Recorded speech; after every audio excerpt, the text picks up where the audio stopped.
Welcome, I'm Dr. Pipes. Today we're going to talk about scales. I'm here with Lika Tanaka and Lindsay Roberts. Where do you guys go to high school? Heritage High School. Where's that? Vancouver, Washington. Vancouver, Washington. Okay, have we worked on scales before? Yes. Yes. So when we're working on scales, why are we even talking about scales? I think when you play the saxophone, scales are important. First of all, it helps you with your technique. So it helps you get your fingers moving. We're going to play it with the metronome, so it helps your time. And then you can also articulate with the scales, so it can help your articulation. And then we're going to ramp it up speed-wise, so it's really going to get you able to play fast in time. So that's really the ultimate goal. But at first, we just want to start slow. So have we practiced slow scales? Yeah? Yes? I don't know. We have How fast do you guys go on your scales? 1 beat per minute. Okay, I know it's faster than that. You'd be surprised. That's how I get my hour in. That's how you get your hour in? You do 1 Work on beat the per 12 minute? major scales, 1 beat per minute. That makes sense. That's one way, I guess. Okay, let's try C major, and I'm gonna put it at 60. Let's just do quarter notes. Lindsay, you wanna try it? Oh, okay. C Now, major? let's do C major, and let's just do 1 octave of it. Go ahead. All the way up, all the way down.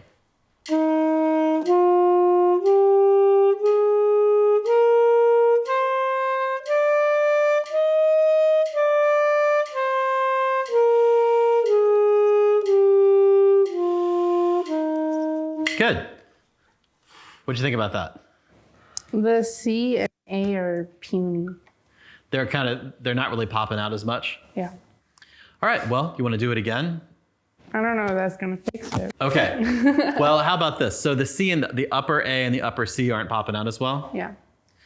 Let's try saying ooh like you're sucking a really thick milkshake. Ooh. That's it. You want to try it? That's it. So this is your embouchure. So now let's start on G and let's just go up to C and back down to G with a lot of air. Make sure your embouchure is like you're sucking a big milkshake. Go ahead.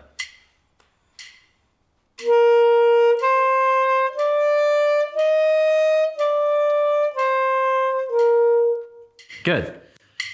Now, I think what's hard to do with the student is get your student to see what they're doing here without a mirror. It's almost impossible. So at some point, get in front of a mirror, maybe in the bathroom at home. So at one of the schools, I walk everybody into the bathroom and we all look in the mirror and play, and it fixes it instantly. So at some point, look in a mirror and make sure you're going, ooh, when your chin's not bunching. Is my chin bun? Yeah, a little bit. Oh. It comes up a little bit. It's just a habit you've gotten into. So, ooh. Lika, you want to try? C skim? Yep.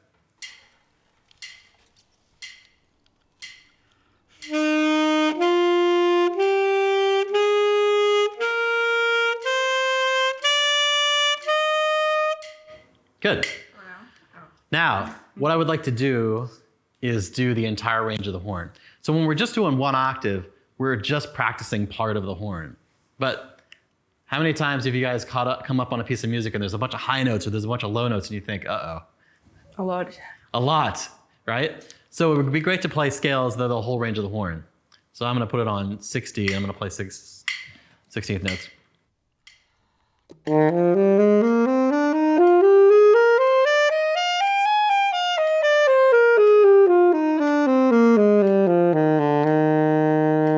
So I'm going all the way up to the F, because the F is in the key of C. F sharp's not in the key of C, correct? And I'm going all the way down to the B. And B flat is the lowest note on the horn, but that's not in the key of C, correct? If I was on the F major scale, then I would go down to the B flat, because B flat's in the key. Get it? All right, let's do the whole range of the horn, Lika. You can go. Wait, when you go down, it's like C, and then you go this key, right? Correct. The inside key is the B flat key. Yes, the mystery of the spatula keys. The inside one's the B flat, the outside one's the C sharp. And the bottom is B flat. Bottom's B flat. And by the way, they all hit G sharp. So if you're ever doing something where you got to go from C sharp to G sharp, it's articulated, so it'll still hold open that G sharp key. Yeah. Isn't that cool? You'll remember that for later. All right. Do you want to do quarter notes, eighth notes, 16th notes? What would we like to do? Let's do quarter notes. Okay, quarter notes on 60. Ready? We're going to do the whole range of the horn.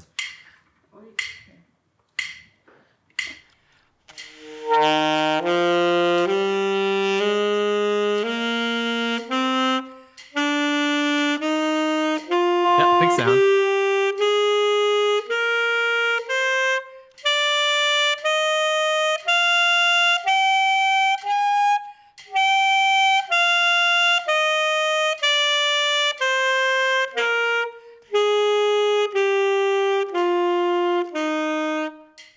Keep going. That's okay, keep going. With the metronome.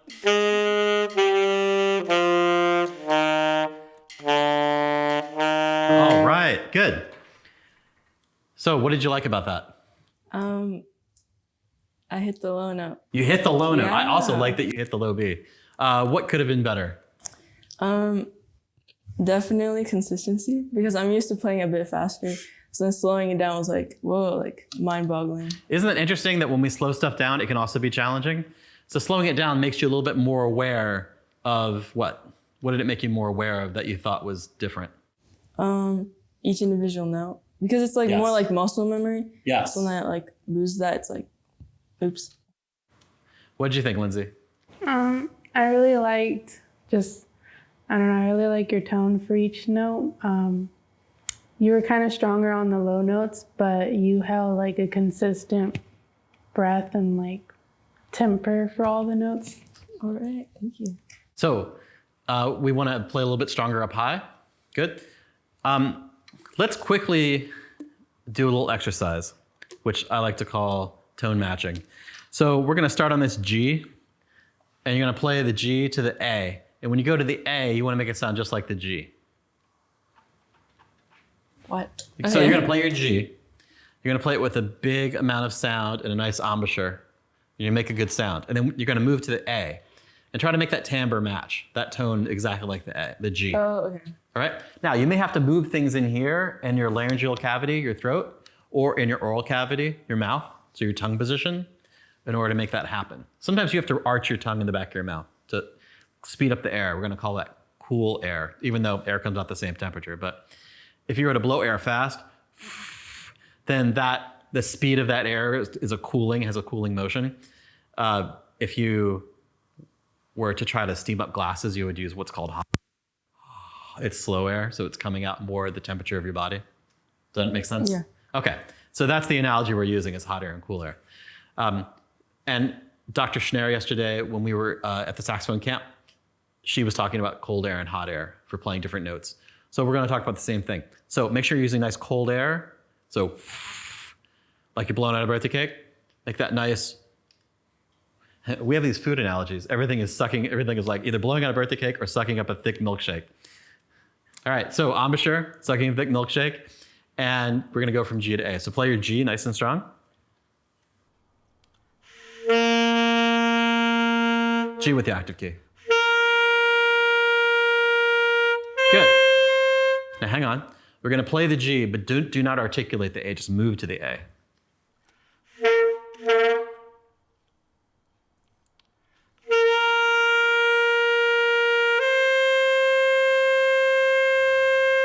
Yeah, I like that you had the gurgle with the G, because I think what was happening is you were trying something here with your throat, and that's good.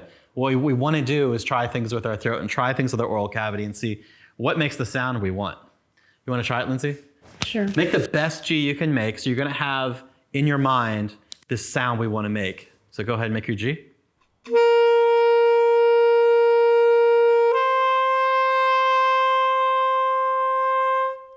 Yeah, your embouchure is slowly getting better, but I want you to get in the mirror. That's gonna really fix it. Okay, I could hear your adjustment. Could you kind of hear her adjusting? She was kind of like doing something back here with your tongue. I think maybe you were arching your tongue, or you were just softening here. Can we do that again? Make sure you have a nice big sound.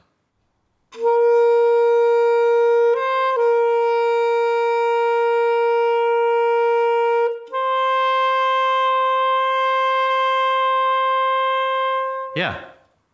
Good. Now you're articulated, so you usually just want to move to it, but I felt like you really matched the timbre you were making. Nice. Now, the rest of that exercise, go all the way up the horn and try to do that. That'll really help your high notes. Okay, let's go back to scales though. I want to do the full 2 octaves, and we want to do all 12. We're not going to do all 12 right now, but have a method for getting through all 12 of the major scales. You could do that by either doing it chromatically, so C, C sharp, D, E flat, E, F, F sharp, G, or you could go around the circle of fifths, either front or backwards. I like to go counterclockwise, so C, F, B flat, E flat, A flat, D flat. That's how I like to do it. You can do it however you want to do it. The point is practice all 12 scales, because when you play with your guitar friends and they want to play in concert E, you got to play in C sharp on alto. So practice your C sharp. Yes. All right. Let's do F. I want to turn the metronome back on. Let's turn it up to, I'm going to turn it on 72.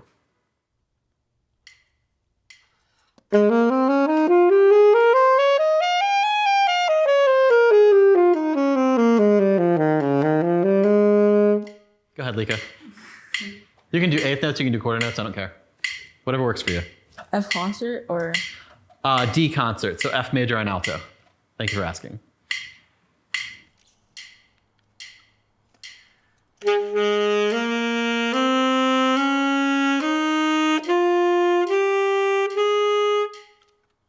Yeah, and actually, did I say D concert? I meant A flat concert. Let's do it the full range of the horn. Okay. So Start on F, low F, go all the way up to high F, all the way back down to B flat and back to F.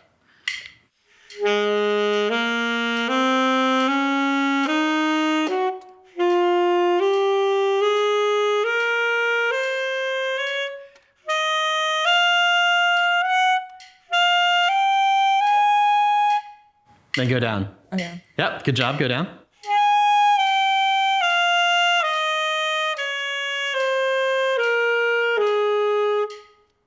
Keep going.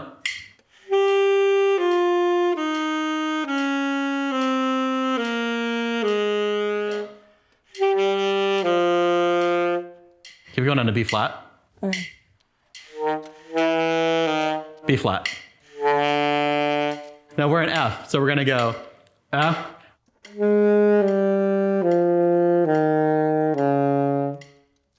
So this. F. Hang on. Play. So finger F. Then E. Then D. Then C. Then B flat. You know, in general, your hand is up just a little bit. So yeah, exactly. So what's happening is you're constantly having your palm up here, ready to hit all those high notes that might just happen. But then now your pinky is hitting air. So you got to keep your wrist down. Also, you don't want your wrist like this because all your tendons that are hitting your fingers attach back here in your forearm, and they're running through this tunnel right here on your wrist. So you don't want this cocked up like that. You want this down. All right. So, and then if your elbow's down and it's cocking your wrist, keep your elbow out. That's why we look like chicken wings when we play. You want to kind of keep your elbow out. Everybody's body geometry is just a little bit different. Okay, Lindsay, you want to try it? I guess. Awesome. You want to do quarter notes or eighth notes? We're gonna try eighth notes. I love it. We're going to start on F, go all the way up to F, all the way down to B flat, back to F. And then when I get to the high notes, we're gonna go quarter notes. Well, then just do the whole thing quarter notes. Okay, fine. Okay.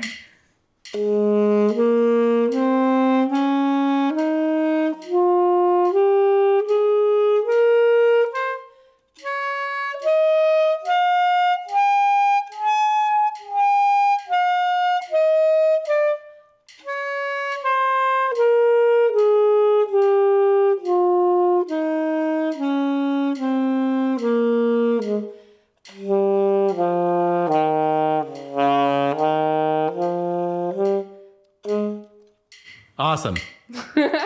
What did you like about it? Well, that's hard to say.